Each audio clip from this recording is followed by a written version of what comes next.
Messi settling, keeping control. Messi!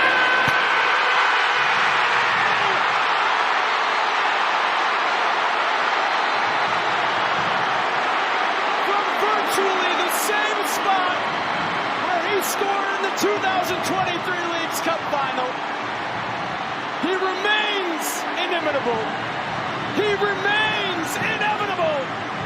It's his 27th goal of the season, and Miami take a 1-0 lead. You have to be perfect when you play Inter Miami. You have to be on top of your game. You cannot miss anything. Sam Surge should have 2 goals. Hani Mukhtar should have 2 goals. They don't.